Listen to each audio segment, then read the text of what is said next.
Bom dia a todos, espero encontrá-los todos muito bem. Eu sou Éder Lunga, engenheiro mecânico, consultor técnico da Bermo, atendo a região de Blumenau. Estou mais uma vez aqui com vocês para podermos compartilhar um pouco dos nossos conhecimentos. Hoje, o nosso webinar vai ser sobre as boas práticas nos sistemas de vapor e condensado.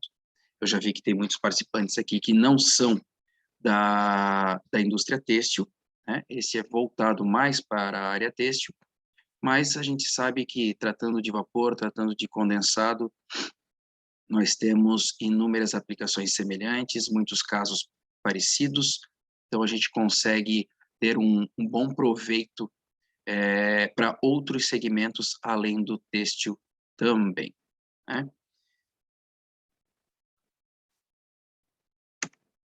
Primeiro, por que nós vamos pensar em boas práticas no sistema de vapor e condensado na indústria têxtil? Por que eu tenho que pensar nisso? Por que eu tenho que me preocupar com isso?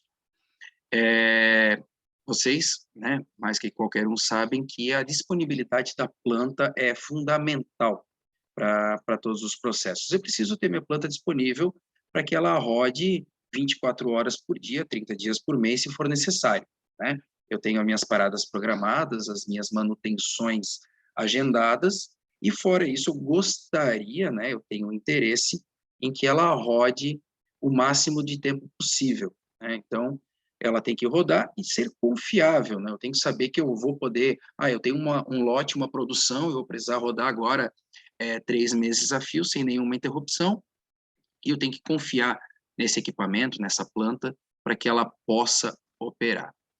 Além disso, eu preciso que ela esteja com segurança, né? Então, eu tenho algumas legislações para cumprir, por exemplo, NR13, NR12 nas máquinas, NR13 nos vasos de pressão, algumas exigências da segurança do trabalho, do Ministério Público, etc., que nada mais é voltado para a segurança operacional, né? Eu preciso ter certeza que aquela minha máquina não vai sofrer algum dano ou algo que eu não queira e possa ferir ou machucar alguém. Também, eu preciso que essa máquina, esse equipamento, essa indústria, essa planta, possa rodar com o menor gasto possível. Então, eu preciso ter uma otimização desses gastos. A minha manutenção não pode ser uma manutenção cara, a minha operação não pode ser uma operação cara que inviabilize o meu processo, né? E também eu tenho que ponderar quanto que custa a minha manutenção, quanto que custa o meu investimento, né? Para que eu possa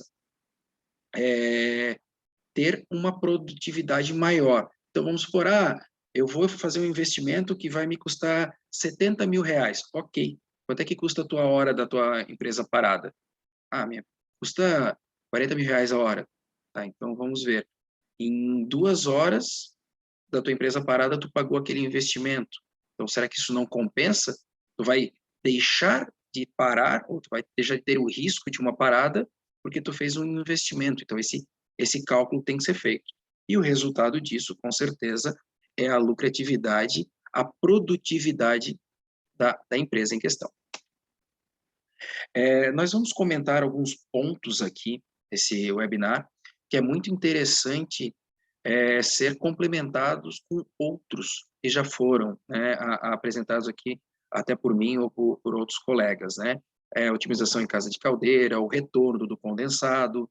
Aqui nós vamos dar uma pequena pincelada, e nesses webinars que estão disponíveis no YouTube, vocês podem complementar esse aprendizado, esse conhecimento. Este webinar de hoje também ficará disponível no YouTube, tá? E vocês podem assistir a qualquer momento depois lá no nosso canal. Qualquer dúvida, qualquer detalhe, qualquer observação que vocês tenham, podem me chamar, eu estou à disposição para ir respondendo e conversando com vocês. Então, vamos começar pela casa de caldeira. Vai ser bem breve, nós temos mais detalhes nos outros webinars, como eu comentei. Então, nós temos a caldeira, nós temos que nos preocupar em gerar vapor na caldeira, né? pensando assim num básico, o que eu preciso garantir? A caldeira, a primeira coisa que você vem na cabeça, NR3, é um vaso de pressão, e eu preciso estar em dia, eu preciso estar seguro acima de tudo, para que essa caldeira possa operar e que eu não precise me preocupar com a integridade física dela, nenhum risco de acidente e tudo mais. Então, eu preciso de instrumentos para a segurança dela. No caso aqui, válvulas de segurança, manômetros, transmissores de pressão, pressostatos, né? Todos esses equipamentos que eu possa monitorar, dependendo do porte, do ano, né? Da versão da caldeira, nós temos a necessidade de, de um supervisório, isso vai de acordo com cada versão da norma que ela foi fabricada, né? Então, um ponto-chave, válvulas de segurança em dia, né? O teu inspetor vai fazer o teu profissional habilitado vai fazer a inspeção, né? O inspetor vai fazer a inspeção da caldeira a cada um ano ou menos, se ele julgar necessário e tiver no relatório dele, né?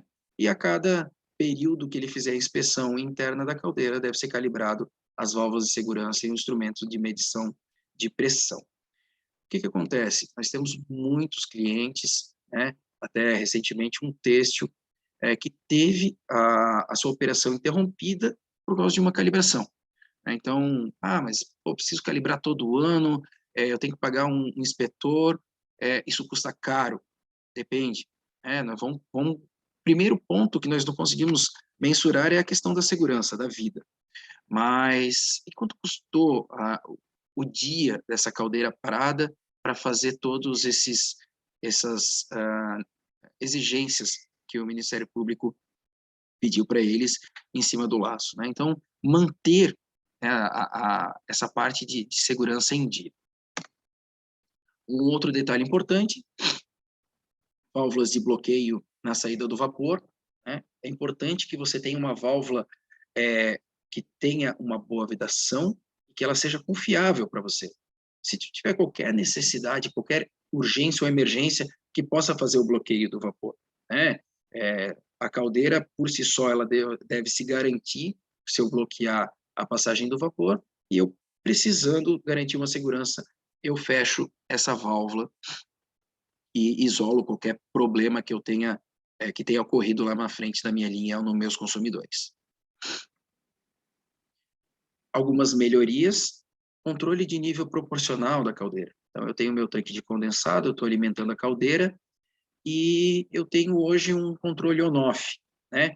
Então, eu tenho liga, desliga, liga, desliga, desliga, liga a bomba, né? O tempo todo. Então, eu tenho níveis muito diferentes na minha caldeira. E eu posso estar com um nível baixo quando eu tiver uma alta demanda. Se eu tiver um controle proporcional, eu vou diminuir o arraste, eu vou diminuir quedas de pressões, eu vou melhorar, né, estabilizar o consumo da caldeira. Então, quando eu tiver as variações, os meus picos, a minha caldeira não estará tão despreparada. Se eu não tiver arraste, eu aumento a vida útil da caldeira, eu não tenho tanto problema como aqueles esbranquiçamentos nos tubos internos da caldeira, né? Então, é uma série de vantagens em trabalhar com controle proporcional, né? É um item que a gente não consegue mensurar em valores uma economia para vocês, mas a gente consegue garantir uma melhoria, desculpa, uma melhoria na produtividade na geração de vapor, né, e na produtividade dos equipamentos.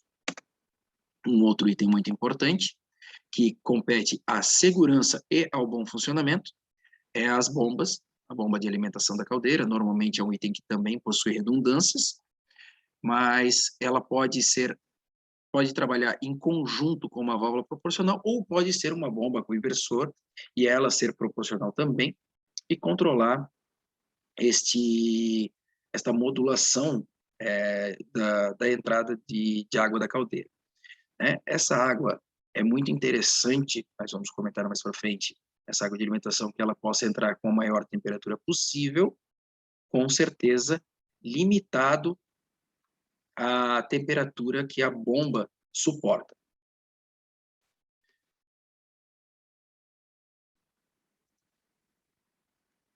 Ainda falando de caldeira, nós temos alguns outros detalhes que são muito, muito importantes e que nem sempre são dado a devida olhado com o cuidado que se deve.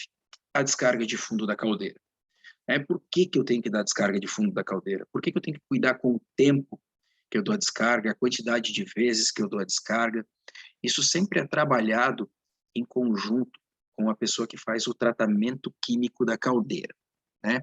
Hoje nós já temos algumas caldeiras onde possuem abrandadores, tratamento por osmose, então nós temos uma qualidade da água um pouco melhor, mas ainda não é o mais comum.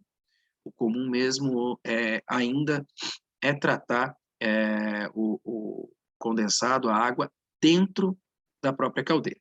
Então, o que vai acontecer? Eu vou fazer com que os sais, com que as impurezas decantem, e eu vou fazer uma descarga de fundo. Então, se eu der uma descarga de fundo muito longa, eu posso jogar muita água quente fora, e eu vou desperdiçar dinheiro, jogando água que eu já gastei para aquecer fora.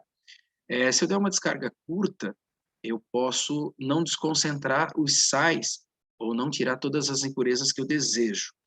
Se eu não usar a válvula correta, eu posso não ter o arraste do lodo tanto quanto eu gostaria que fosse feito, né? Então, esse é um item muito importante.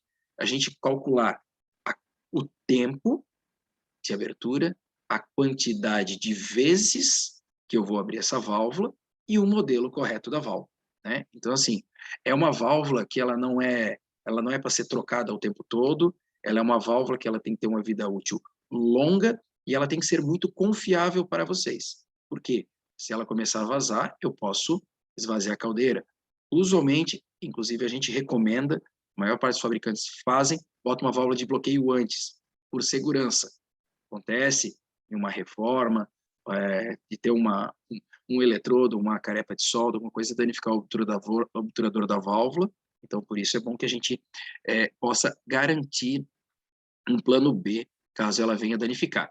Mas é uma válvula que tem que ter uma vida útil longa e ser muito confiável nessa descarga do lodo. Em algumas caldeiras, normalmente caldeiras maiores, porque possuem um investimento um pouco maior, ou caldeiras que têm uma variação de consumo muito grande. Elas costumam ter descargas de sais, né?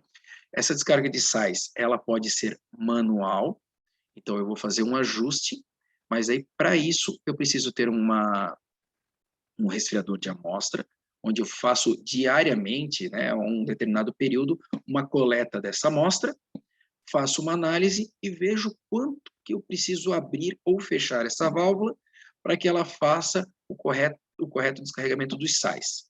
Ou ela pode ser automática, né, conectada a um eletrodo de condutividade. Então, instantaneamente, o eletrodo faz a leitura dos sais, verifica quando que essa válvula tem que abrir e a válvula fica modulando.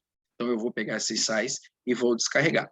Ah, mas por que, Éder? Tu falou ali embaixo, e né, um pouquinho antes, que ali embaixo na descarga de fundo você pode fazer os sais. Sim.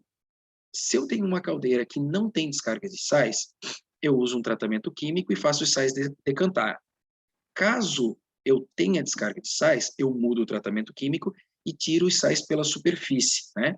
Então, descarga de sais, descarga de superfície, TDS, né? Eu vou desconcentrar os sais pela superfície, por essa válvula, e, consequentemente, a minha descarga de fundo pode ter um tempo de abertura menor, né? Então, a gente concilia as duas situações e trabalha junto com o tratamento químico dessa caldeira. Então, por que eu vou tirar os sais? Por que eu vou tirar o lodo? Para aumentar a vida útil, né? Nos outros webinários, a gente tem uns detalhes bem legais que podem ser vistos lá, onde mostra a quantidade de incrustações da caldeira, né? Se formam cascas, né, em volta dos tubos, isso perde eficiência, diminui a vida útil dos tubos, consequentemente a vida útil da caldeira. Então, são vários pontos que a gente precisa cuidar para que a gente tenha um bom funcionamento e uma disponibilidade dessa caldeira para sempre que nós precisarmos. Até a NR13 recomenda, né, que as caldeiras mais novas, aqui na última versão, ela fala exatamente dessa forma aqui, né, que as categorias B, independente do combustível, devem ter redundância de válvula de segurança, que já é um assunto que a gente vem falando há muito tempo e muitas vezes, né, e aqui eu destaquei que é o B, a descarga de fundo automática, visando a redução de incrustações. As incrustações podem ser um problema relacionado à segurança. Então, a própria NR13 recomenda que isso seja visto, né? As caldeiras mais antigas, caldeiras pequenas, algumas já têm automática, algumas não, mas é realmente importante verificar esse detalhe. Vocês podem nos solicitar, a gente faz questão de visitar vocês e fazer uma análise desse sistema. Mas, consequentemente, vocês vão observar uma melhoria nas incrustações quando vocês têm uma descarga de fundo correta, né? A válvula correta, o tempo correto e a execução correta das descargas. Então, vocês vão ter uma grande melhoria nisso. Aí tem mais algumas observações da R13, mas ela acaba sendo bem longa. Tá, Éder, e nós falamos ali que nós temos a descarga de fundo, ela tem muito lodo, já complica um pouquinho com o aproveitamento, né? Mas eu faço lá o ajuste de pH e posso descartar esse lodo. E os sais? Os sais têm uma temperatura muito alta, é uma descarga que vem a ser contínua, né? Eu posso aproveitar. Claro, isso varia muito. Eu não vou botar um sistema de descarga de sais numa caldeira de meia tonelada. O próprio custo acaba não contribuindo para essa aplicação. Então, vamos falar que nós temos aí uma caldeira de acima de 10 toneladas, a gente já começa a avaliar essa aplicação.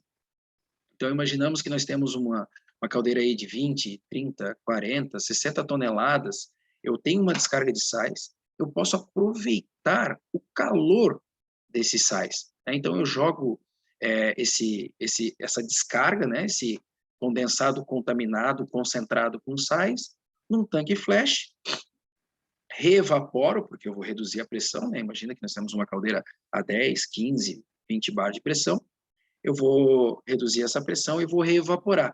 Então, eu posso aproveitar a energia térmica contida nesses sais. Então, eu não vou simplesmente tirar da caldeira e jogar fora. Não.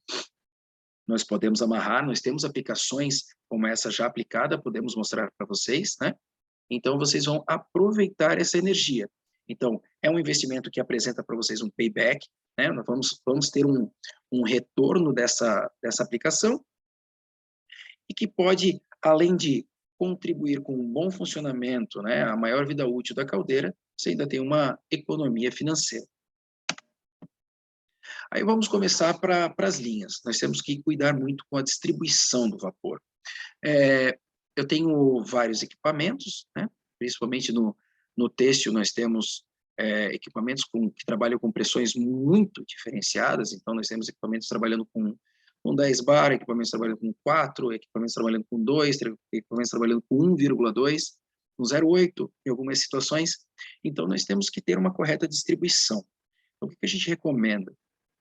Que dependendo a área da sua planta, você tenha um coletor distribuidor e venha com tubulações distintas, né, para que eu possa alimentar setores individualmente. Com isso, se eu precisar fazer uma manutenção, se eu precisar fazer uma análise, se eu precisar ter algum cuidado especial, eu posso observar por cada um deles, e não parar a planta toda para poder fazer essa análise, né? Então, com o coletor, eu consigo distribuir de uma forma melhor na minha planta esse vapor. Um detalhe muito, muito importante são as drenagens de linha, né? Então, quando eu tenho a minha linha de vapor, eu preciso ter uma inclinação para que quando essa linha esteja parada ou não, né, o condensado dela escoe para o final da linha. Então, aqui nós temos um exemplo, nós recomendamos a aplicação de purgas de linha a cada 40 metros, aproximadamente, que a tubulação tem uma inclinação negativa de 0,5%, né, para que esse condensado possa escoar para cada uma das botas, ou até mesmo lá para a purga fim de linha. e que o condensado também tenha essa inclinação para que ele, quando eu despressurizar a linha, ele possa escoar por gravidade e deixar essa sua linha seca. Ah, Éder, mas eu tenho um ponto, que nem nós podemos olhar aqui na segunda drenagem, que é um ponto baixo. Eu posso botar um purgador automático de partida, né, nesse ponto. Então, é um purgador que, quando a linha despressuriza, ele abre e joga para a atmosfera. Ele não vai retornar, ele não vai funcionar com a linha pressurizada, né, somente com a linha parada. Então, ele vai drenar naquele ponto baixo. Isso, quando partir, vai evitar os golpes da ariete. Da mesma forma que todas essas linhas que nós estamos apresentando aqui, ele vai manter a sua linha o mais seco possível. Então, eu não fico gastando vapor para aquecer o condensado que está dentro dela, evito problemas com choque térmico, com os golpes de ariete, e ganho rendimento, produtividade na minha máquina, né? Um detalhe bem importante: 45 graus no retorno de condensado, na conexão com o retorno de condensado, e as tomadas de vapor sempre por cima da linha de vapor, tá? Também temos webinars específicos falando sobre o retorno de condensado. Aqui nós temos uma purga fim de linha, né? Aqui nós temos um desenho um pouco mais técnico, temos um fluxograma também, mostrando alguns detalhes. Então, o que é muito importante? Nós temos o nosso purgador de processo, né? Um purgador que vai estar ali na bota fazendo a purga enquanto a linha estiver trabalhando. O purgador automático de partida, para que ele faça a drenagem dessa linha e mantenha ela seca quando a caldeira parar. Nós temos o eliminador de ar, para que esse eliminador retire os bolsões de ar da linha. Bolsão de ar é um isolador térmico, tá? E ele também pode criar alguns bloqueios. Né? Ele pode estar a uma determinada temperatura, o purgador não vai entender ele, as válvulas não vão perceber, ele vai ficar impedindo a passagem do vapor. Então, esse eliminador de ar é justamente para esse fim. Tem alguns exemplos que são surpreendentes, mas realmente os bolsões de ar podem causar muitos danos num processo. Tem um exemplo de um cliente onde ele tinha um lado da linha, ele tinha duas linhas em paralelo, exatamente iguais, e só que uma delas não estava aquecendo. Nós botamos um eliminador de ar e resolveu o problema. Então, são casos, são exemplos reais que a gente pode mostrar para vocês, e é um item muito simples de ser resolvido. Um outro ponto que nós também já comentamos muito: isolamento térmico. As perdas, principalmente aqui na nossa região, que é extremamente úmido, né? Falando de Blumenau aqui, é uma região extremamente úmida, nós temos muita perda por isolamento térmico. Né? Então, nós temos alguns exemplos aqui. Essa conta a gente pode fazer para vocês e pode apresentar um custo aproximado da perda que a sua empresa tem, caso não tenha ou que tenha o isolamento danificado. Tá? Nós temos um exemplo aqui, ó, a condensação sem isolamento térmico. Nós estamos falando de 30 metros de uma tubulação de 6 polegadas. Tá? A condensação sem isolamento térmico. 43 quilos, 43,6 quilos hora a cada 30 metros. Se nós colocarmos isolamento térmico na condição inicial, onde eu vou aquecer esse meu isolamento, né, eu vou propor que ele entre em regime, já reduz para 32,7 quilos por hora de condensação. E depois, quando eu estiver em regime, que eu já estiver trabalhando, que a minha linha já aqueceu, né? O condensação com isolamento em regime, 16,3 quilos por hora. Tá? Então, por mês, nós temos uma economia de R$3.112. Se nós considerar aqui a gás, né? Depende se nós temos uma caldeira a gás, uma caldeira a lenha, mas só em 30 metros de tubulação nós temos R$3.000 por mês de economia, porque nós deixamos, né, de gastar jogando calor para o ambiente. Nós estamos trocando calor com o ambiente. Aí nós entramos em mais alguns detalhes. Aqui nós estamos falando de uma linha de 6 polegadas, normalmente essa linha vai estar ou numa galeria, ou aérea, e não vai ter contato com o operador, mas vamos pensar em tubulações menores, de acesso à máquina. Uma tubulação sem isolamento pode ser um risco para o operador, né? Então, pode ter risco de queimadura, e também tem o desconforto térmico, né? Nós estamos numa região úmida, quente, então imagine uma planta com 40, 60 máquinas trabalhando sem isolamento, muitos metros dentro de um galpão, acaba aquecendo muito o ambiente. Então esse é um ponto que também é muito válido, a questão da economia, da segurança e do conforto térmico.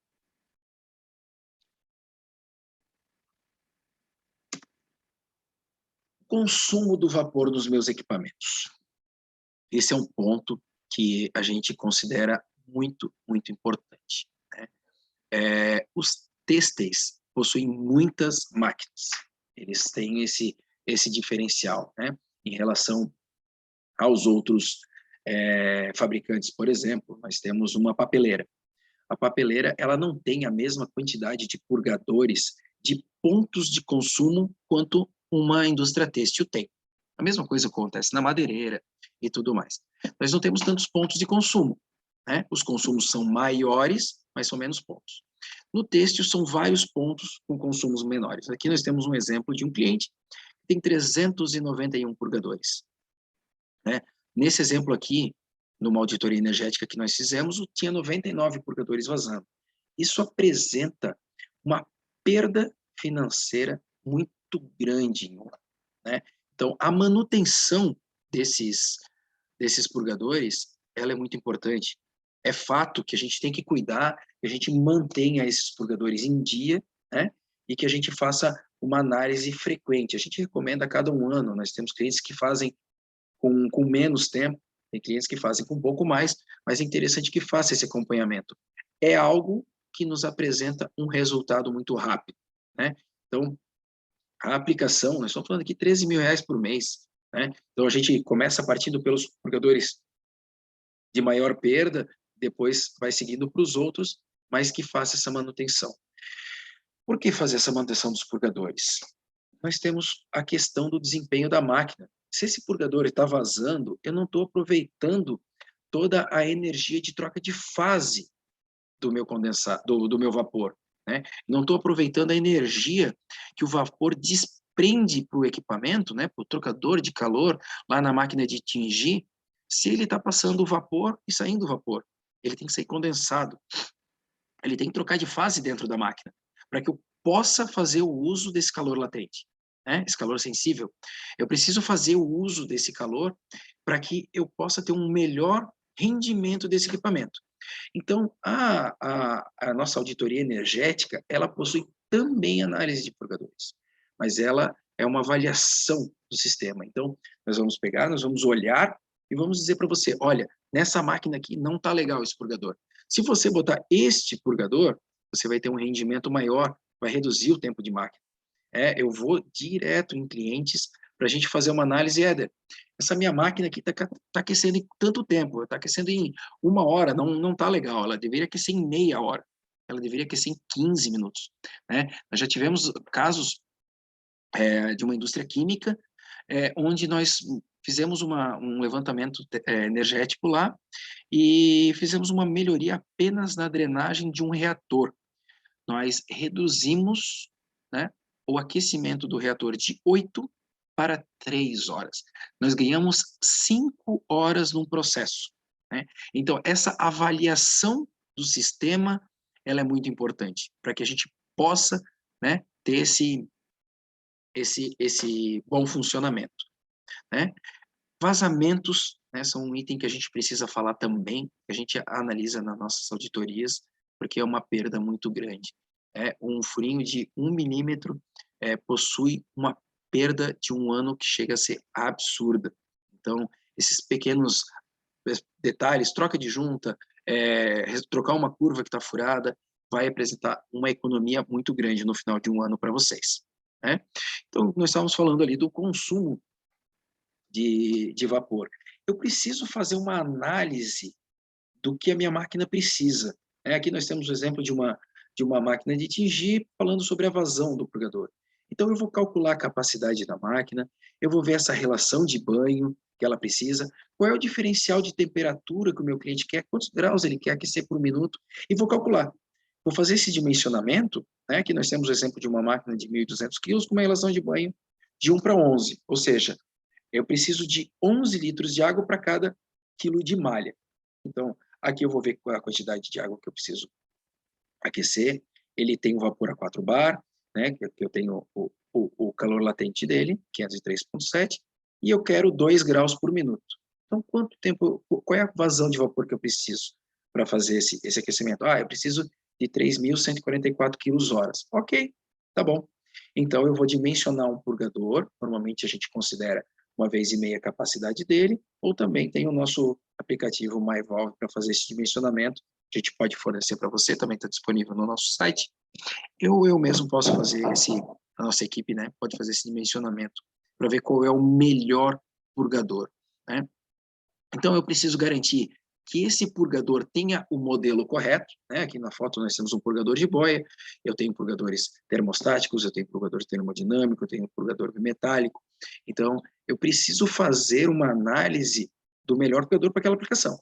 Não basta dar a vazão, eu preciso saber que em que ponto da curva de vapor ele vai descarregar, se estou aproveitando a maior energia possível, né? Nós já temos sistemas de aquecimento, de trocadores de calor, onde eu uso válvula de controle no lugar do purgador, e eu tenho um sensor de temperatura. Então, eu aproveito o máximo da temperatura até do condensado. Então, eu pego aquele condensado e eu não vou descarregar ele com 100 graus. Eu descarrego ele com 80 ou com 70, dependendo do meu sistema, e depois mando esse condensado embora. Então, eu aproveitei, além da energia do vapor, eu aproveitei a energia da troca de fase do vapor condensado e aproveitei uma parte da energia do condensado, né? Já casos eu não posso fazer isso, eu não posso deixar condensado dentro do meu equipamento, eu preciso de um purgador que mantenha apenas vapor trocando de fase. Eu não posso ter condensado, eu não posso ter lâminas de condensado, senão eu acabo criando problema no equipamento. Então, nós realizamos essa análise para vocês, para que o equipamento possa ter um melhor aproveitamento. Aqui, nós temos estações redutoras de pressão. Normalmente, usualmente, a estação redutora de pressão ela é vista de uma forma muito simples. A minha máquina tem uma PMTA de 4 bar, a minha caldeira está gerando 10, então eu preciso de uma redutora de pressão de 10 para 4. Por quê? Porque minha máquina pede 4. Ok, perfeito. Esse é um ponto que tem que ser visto, obrigatoriamente, e por lei tem que ser visto. Então, eu preciso reduzir a pressão. Porém, a redutora de pressão ela vai muito além disso. Quando eu reduzo a pressão, se eu consigo a temperatura necessária, eu posso ter um aproveitamento térmico maior, né?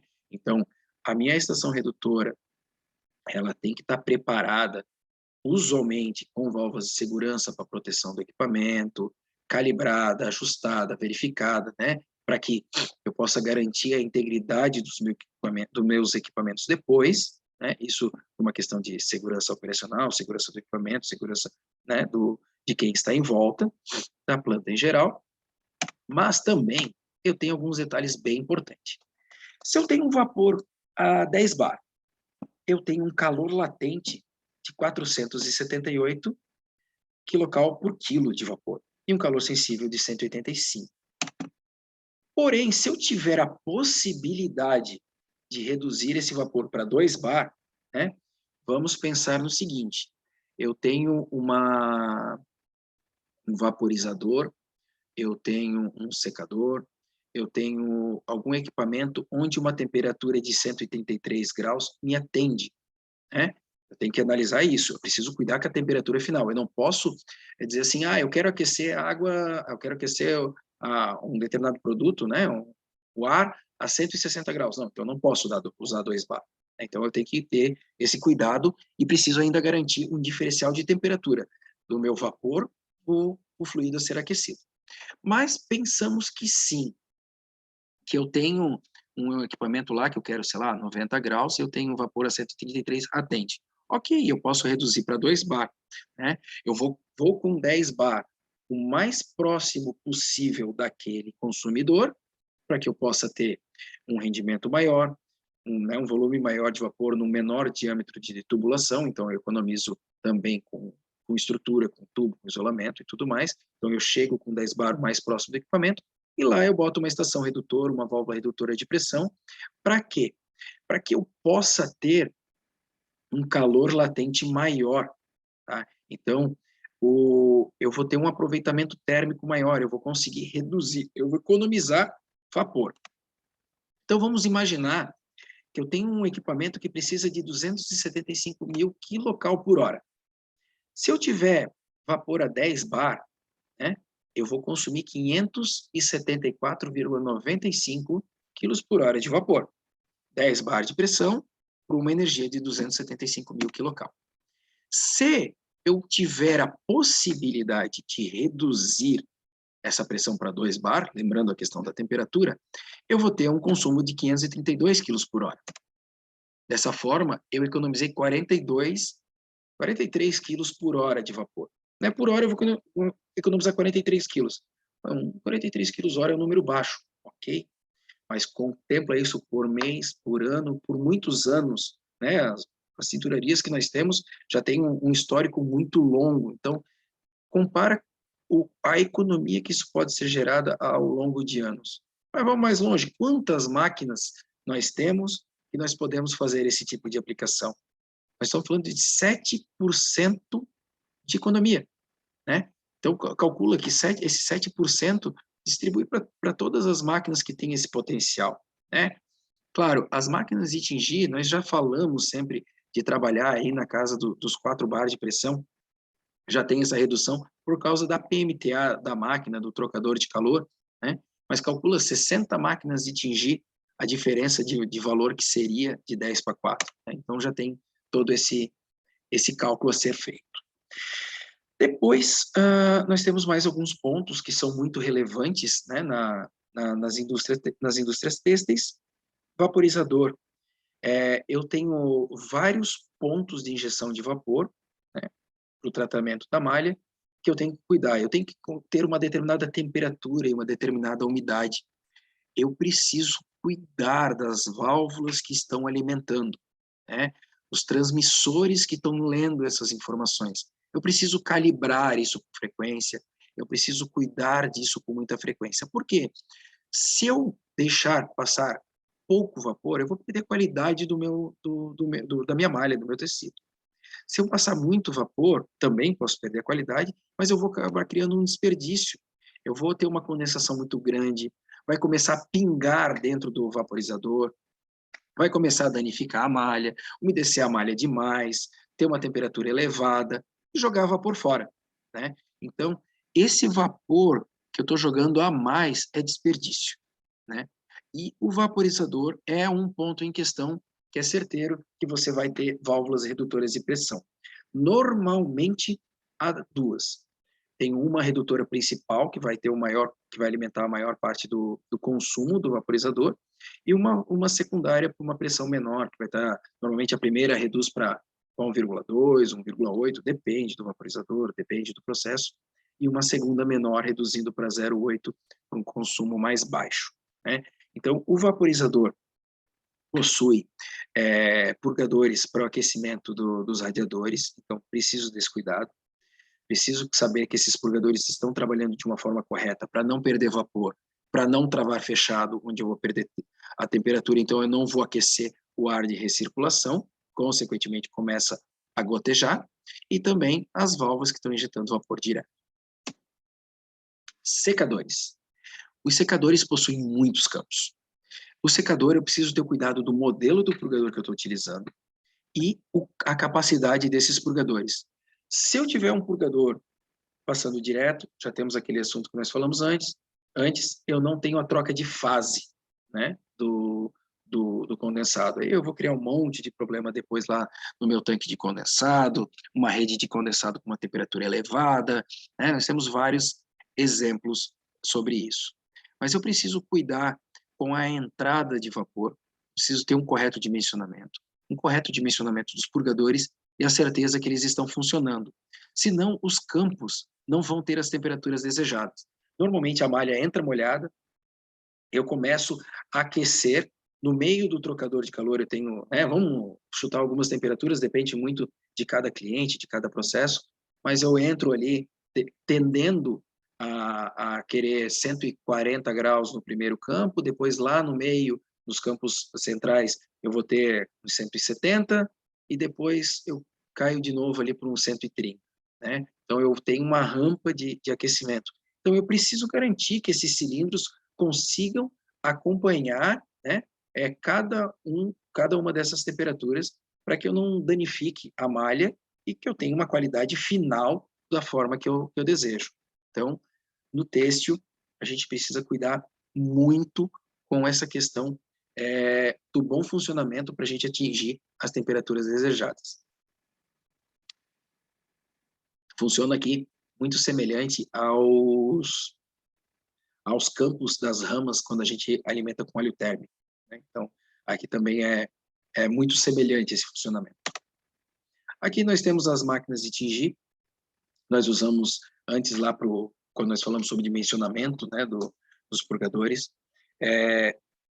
É um ponto bem crucial. A alimentação dessa máquina, saber a vazão de vapor que eu preciso, né, ter as válvulas corretas, ter a drenagem, a sangria, que nós chamamos, para que eu possa tirar a água fria dessa máquina de tingir. Onde eu faço o aquecimento dessa máquina, no trocador de calor, que eu faço o aquecimento, eu faço o resfriamento também. Quando eu venho aquecer, se eu tiver água fria, eu vou criar choque térmico. Choque térmico danifica purgador, danifica trocador de calor, faz muito barulho, cria danos mecânicos no equipamento, pode vir a vazar, pode ter risco operacional. Então, assim, eu preciso drenar esse condensado, essa água fria do resfriamento para poder alimentar com vapor novamente, né? Então, isso garante uma vida útil maior desse equipamento e também uma segurança do ambiente. Correto dimensionamento dos purgadores, né? Nós tivemos um exemplo agora bem recente, onde eu estava num cliente que a máquina também não estava aquecendo no tempo que ele queria, ela estava aquecendo em praticamente 40% a mais no tempo desejado. Nós fomos lá, fizemos a alteração do purgador e atendeu além da expectativa, né? Ele queria num determinado tempo e nós conseguimos abaixo do que ele queria. Claro, isso não é só o purgador, né? Então, eu preciso ter um purgador que dê conta daquela drenagem, mas eu preciso de uma correta alimentação, né? A minha pressão de entrada tem que estar correta, o dimensionamento da linha para que dê a vazão desejada tem que estar correta, as válvulas de alimentação, né, nós podemos ver aqui na foto da esquerda, tem que estar correta, né? Então, todo esse dimensionamento do processo precisa estar bem feito. Não é só o purgador que vai fazer milagre. Naquele caso, era especificamente o purgador que não estava atendendo.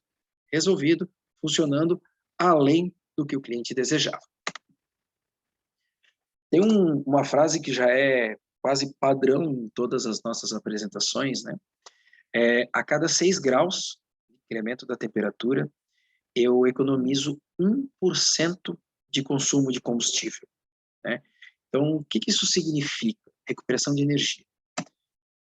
Eu vou ganhar 1% de redução no meu consumo de combustível, no cavaco, na lenha, no gás, a cada 6 graus que eu conseguir a mais de temperatura. Tá, mas para eu conseguir 6 graus de temperatura, eu preciso de lenha. Não exatamente. De combustível. Eu posso aproveitar as energias térmicas que eu tenho dentro da minha empresa. Falamos ali de máquina de tingir. Nós temos a água do descarte, é água com uma temperatura elevada, né? Tem água de descarte em média fica 50, né? Mas temos água de descarte a 90, água de descarte a 70 graus, algumas mais baixas, algumas mais altas, mas eu tenho essa água que tem uma energia muito grande contida. Eu posso aproveitar. Eu tenho vapor flash, eu tenho um ponto onde eu estou desperdiçando energia para o meu ambiente. Começa a olhar dentro da sua empresa todas as fumacinhas que você está vendo. Algumas não é bem assim, né? Mas vamos pensar o que você consegue ver de fumacinha de vapor. O que estiver sendo jogado para a atmosfera é um desperdício, né? Então, a gente pode fazer uma análise, né? A gente faz uma viabilidade econômica para ver se vale esse investimento ou não. Nós temos voltando aqui, né, no texto da máquina de tingir, quanto que eu preciso de vapor para alimentar ela? Ah, eu preciso de X. E quanto que eu vou entrar com essa água? Ah, temperatura ambiente aqui em Blumenau é de 20 graus, tá? Ok. Mas e, meu cliente, se nós não entrarmos com 20 graus, se nós entrarmos com 50, eu posso? Pô, posso. Entrando com 50 graus, até 60 graus eu consigo entrar tranquilamente na minha máquina. Ok. Então, eu posso fazer um incremento de temperatura de 20 para 50 graus. Eu vou economizar 786 quilos por hora de vapor. Só por eu fazer esse incremento, né, de temperatura. Então, pensa o seguinte, eu vou deixar de entrar com a minha na minha máquina com 20 graus. Antes eu entrava com 20. Eu preciso iniciar o processo da minha máquina, aquecer de 20 até 60, vamos supor que é a minha temperatura inicial, aqueço, eu tenho um tempo aqui. Mas agora eu vou chegar com 50. Opa, eu não tenho mais esse tempo de aquecer de 20 até 50. Eu reduzi, agora eu vou aquecer de 50 para 60 e começar o meu processo. Eu reduzi o meu tempo de máquina, consequentemente eu consigo fazer mais bateladas em um dia. Eu tenho mais disponibilidade de máquina.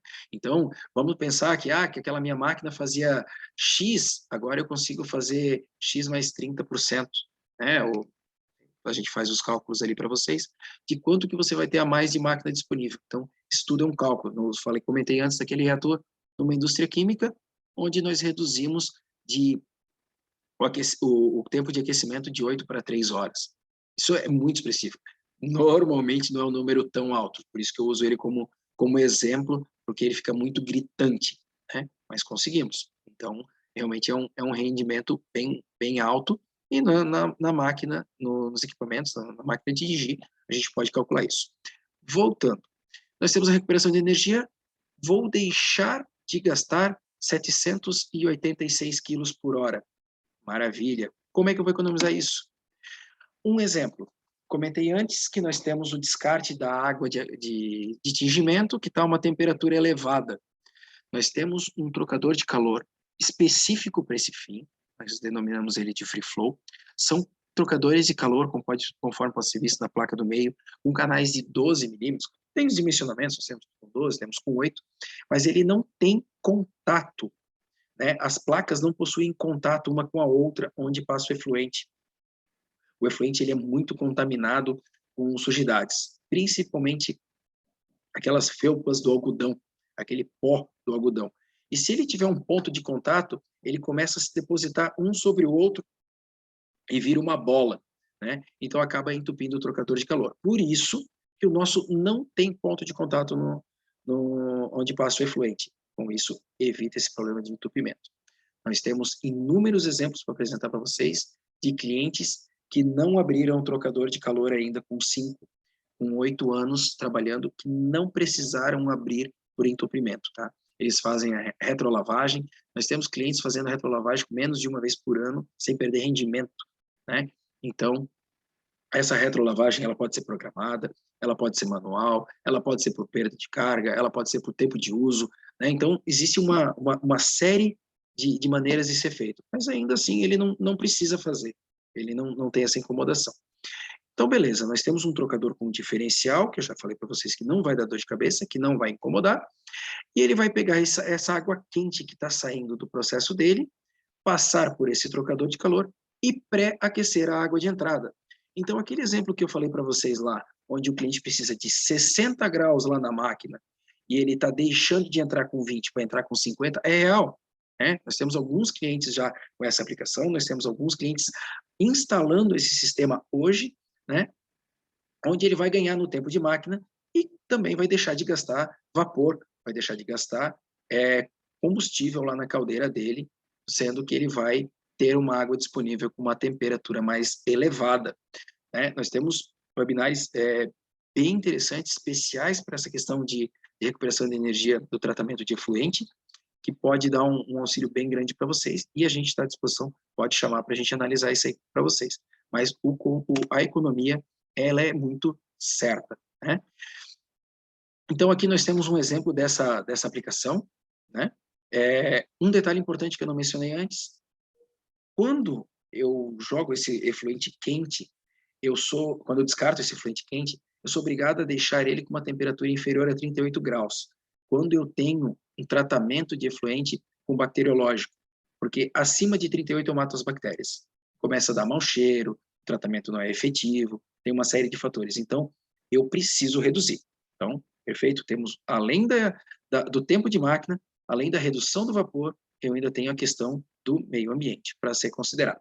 Aqui nós temos um exemplo, né, onde ele tem um efluente de 100 metros cúbicos, que ele está descartando a 50 graus, e nós vamos reduzir para 37. Com esses 100 metros cúbicos de 50 para 37, eu vou aquecer 85 metros cúbicos de água de 25 para 40. Né? Nesse exemplo aqui, nós estamos aquecendo apenas para 40 graus, mas ainda temos um incremento de 15 graus Celsius. Né? Esse é um projeto que está em aplicação, está sendo desenvolvido. Esse anterior aqui é um exemplo real, e esse aqui está sendo aplicado agora pelo cliente. Então, nós temos esse incremento de temperatura, onde ele vai deixar de gastar.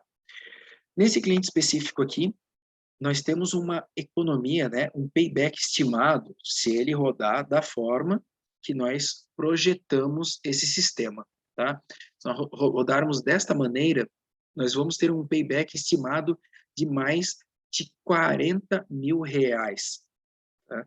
Então, só fazendo esse investimento, é um investimento com valor agregado maior. Esse valor de investimento aqui, ele é parcial, tem uns outros detalhes que ele está necessitando aplicar agora, que nós falávamos de alguns itens apenas, né? Agora já tem mais itens que estão sendo aplicados, mas nós estamos falando de R$40 mil por mês. Tá? Nós estimamos ali para ele que em aproximadamente um ano e pouquinho, com toda a infra, com toda a lógica, com toda a estrutura que ele precisa, ele já vai estar recuperando esse investimento. Inclusive, se você estiver preocupado com essa aplicação, você pode nos chamar, que nós temos uma opção com ROI, que é o retorno sobre o investimento. Então, nós aplicamos esse sistema para você e você nos paga com a sua economia.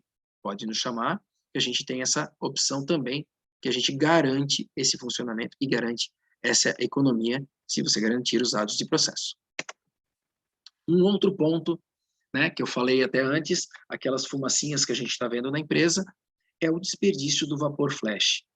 Eu tenho alguns consumidores, eu tenho jogando um condensado com uma pressão um pouco mais elevada, eu tenho purgadores vazando, nessa foto aqui eram purgadores vazando, e eu estou jogando esse vapor para a atmosfera. Bom, o primeiro passo eu não posso ter purgador vazando, então vamos buscar resolver esses purgadores, como nós falamos antes. Mas, ainda assim, ocorre o risco, aquele purgador estragou hoje, nós temos esses detalhes, e tem os próprios processos que vão jogar vapor, vão reevaporar, né? Vamos corrigir a frase, vão ter processo que o condensado vai gerar vapor flash. Nesse caso aqui, nós falamos de 392 quilos por hora de vapor flash. Esse vapor flash pode estar sendo gerado lá no meu tanque de condensado, num tanque específico. Então, vamos ver se eu posso aplicar um projeto de economia, né? Então, a gente também está à disposição de vocês para verificar esse payback. Então, o que eu vou fazer? Eu vou botar um tanque flash, né, que é esse vaso na parte inferior esquerda, vou botar um tanque flash para eu reevaporar esse consumo. Então, tem 392 quilos-hora de vapor. Ok, Éder, mas eu tenho um consumo de baixa lá, uma máquina X, que ela vai consumir 1.400 quilos-hora. Ok? Botamos uma estação complementar. Então, em vez de usar 1.400 quilos-hora de vapor vivo, eu vou usar 1.008 quilos-hora de vapor vivo. Né? Eu tenho uma redução significativa na geração de vapor e uso uma estação de vapor complementar para que possa atender o meu sistema. Depois, esse condensado, né, que já teve o seu vapor reevaporado, segue para uma bomba de condensado ou para o seu sistema atual. Então, aqui, eu vou reaproveitar esse flash. Esse flash, normalmente, é um vapor de baixa. Eu posso pré-aquecer a água da caldeira, posso pré-aquecer uma água qualquer que eu desejo, uma máquina que utiliza um vapor de baixa. Então, tem vários pontos que a gente analisa junto com você no seu equipamento, né? Então, uma continha bem simples aqui, vamos falar 392 quilos-hora vezes R$ 50 a tonelada, né? Nós já podemos ter um norte aí de quanto que eu vou economizar por hora. Claro, tem cliente que tem 392, tem cliente que tem um flash muito maior, então a gente pode fazer uma análise para vocês disso. O meu condensado, normalmente, usualmente, vai para o meu tanque de condensado e lá eu bombeio novamente para a caldeira. Eu desperdiço muita energia. Se a gente vê normalmente o tanque de condensado, a gente vê uma evaporação, né, um vapor flash saindo pela chaminé dele. O que a gente pode fazer? Nós temos injetores que são específicos para esse fim. Nós fizemos um projeto onde nós vamos fazer a dispersão desse condensado de temperatura maior dentro do condensado que já está no tanque. Então, ele vai diminuir esse gradiente de temperatura, vai evitar essas bolhas que podem ser vistas na imagem do meio, que sobe para a superfície do tanque, né? Eu preciso que isso seja disperso dentro do tanque e não para a superfície. Assim, eu vou conseguir aumentar a temperatura da água de alimentação, eu vou reduzir, consequentemente, reduzir o consumo de combustível, vou diminuir o oxigênio dissolvido, a vibração, o ruído diminui drasticamente, né? Vou diminuir o gasto com sequestrante de oxigênio. Então, tem uma série de vantagens. É um investimento de custo baixo, é um investimento prático, né? E te dá um retorno muito grande, além do conforto na área por reduzir a questão de ruídos. Então, eu preciso evitar esse ruído, evitar esse desperdício, né? Então, aqui nós temos um exemplo na foto da esquerda, onde mostra uma espinha de peixe com vários injetores. Esse aqui é um projeto já aplicado. Então, nós temos o tubulão que desce no meu tanque de condensado, ou no vertical, ou se for na horizontal, né, que entra pela lateral. Eu tenho um tubulão com vários injetores que vão dispersar esse condensado. Então, eu vou ganhar temperatura. Aqui na foto da esquerda, nós temos um injetor também como exemplo para um aquecimento a vapor. Então, aqui eu estou injetando vapor vivo, né? Então, nós temos essa possibilidade também. Aqui nós temos um exemplo aplicado desse injetor. Nós vamos ganhar, né, um tanque de condensado, dois tanques de condensado de 25 mil litros, 2 graus. Éder, mas vou fazer um investimento para ganhar 2 graus de temperatura no meu condensado? Ele tem um vapor flash nesse sistema, né? Ele tem quase 17 toneladas de vapor. Ele tem um vapor flash de um pouco mais de 1 tonelada. Ele vai ganhar só 2 graus na temperatura desse condensado. Mas isso representa uma economia de mais de R$ 1.200 por dia, né, no custo da tonelada do vapor dele. Tá? Então, é uma economia de quase R$ 53 por hora, só por esse incremento de temperatura. Então, o delta de temperatura é pequeno, mas a proporção, o montante do quanto que ele trabalha na vazão de vapor dele, que é uma diferença muito grande. Ele está economizando mais de R$ 1.000 por dia só por aplicar 2 sistemas como essa espinha de peixe aqui, né? Então, é algo que a gente pode aplicar. Também estamos dispostos a fazer com um sistema de ROI para vocês poderem fazer essa análise e aplicar esse sistema para gerar economia e conforto no ambiente. Então, nós falamos ali que é uma diferença pequena, mas um retorno muito grande. Outro detalhe que complementa ali, né, seria a redução do custo de sulfitos, né? São sequestrantes de oxigênio que, quando eu utilizo esses injetores, eu diminuo os sequestrantes de oxigênio. Então, a redução, se eu tenho um condensado a 60 graus, um condensado de 90 graus, eu consigo uma economia de aproximadamente, esses números já mudaram, né? Os custos de tudo aumentou muito, mas uma economia de R$ 64 mil por ano já pagou esse projeto, tá? Então, só aqui no sulfito. E depois nós temos mais a economia na geração do vapor. Uma outra opção também, né, para utilizarmos o vapor flash, seria o consumo, usar o vapor flash para pré-aquecer a água da caldeira. Lá no começo eu falei, quanto maior a minha temperatura de entrada da água da caldeira, melhor é, eu tenho maior rendimento da caldeira. Em contrapartida, eu preciso cuidar com a temperatura que a minha bomba suporta, né? Eu não posso botar um condensado a 100 graus, né? E ter uma bomba que só suporta 80. Ela vai começar a cavitar, vai ter uma série de problemas. Então, a minha bomba não vai suportar. O que esse projeto propõe? Vou pegar o vapor flash, o meu condensado vai para um tanque flash, não vai para o tanque de condensado, ele vai para um tanque flash. Deste tanque flash, o condensado retorna para o tanque de condensado, o vapor flash faz passagem por um segundo trocador de calor e o condensado dele pelo primeiro trocador de calor, né? Então, eu vou ter 2 trocadores de calor em série, onde a água passa pela bomba, passa pelo primeiro trocador de calor, aproveitando a energia do condensado, e depois por um segundo trocador de calor, que aproveita a energia do vapor flash, né? Neste exemplo aqui, nós temos um vapor flash de 741 kWh, né? E eu estou aquecendo essa água de alimentação para 99 graus. Então, eu estou entrando com praticamente 100 graus dentro da caldeira, sem nenhum problema com a bomba, né? Este investimento que nós propomos para o cliente tem um retorno, né, em aproximadamente 18 meses. É um tempo realmente curto para o nível de investimento que está sendo feito. Então, aqui nós temos mais uma possibilidade do reaproveitamento de energia. Fora isso, nós ainda temos a questão, né, das emissões de carbono, que já comentamos também em outros webinars, onde nós falamos sobre meio ambiente, selo verde, muitas companhias já estão cuidando muito, cada vez mais, né, mas já estão cuidando com isso. Então, com esses processos de economia, com esses cuidados quanto a desperdício, nós temos também essa redução do carbono emitido. Então, isso também é muito válido para muitas empresas. Pessoal, temos alguma dúvida? Por hoje é o que eu gostaria de apresentar para vocês. Gostaria de saber se tem algo que vocês queiram comentar, conversar ainda sobre a nossa apresentação.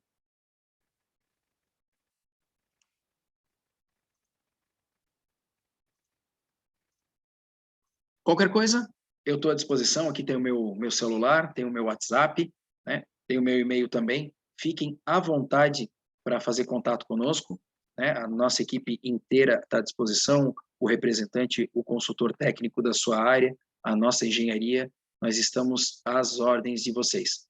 Muito obrigado pela presença de todos e tenham todos um ótimo dia. Obrigado.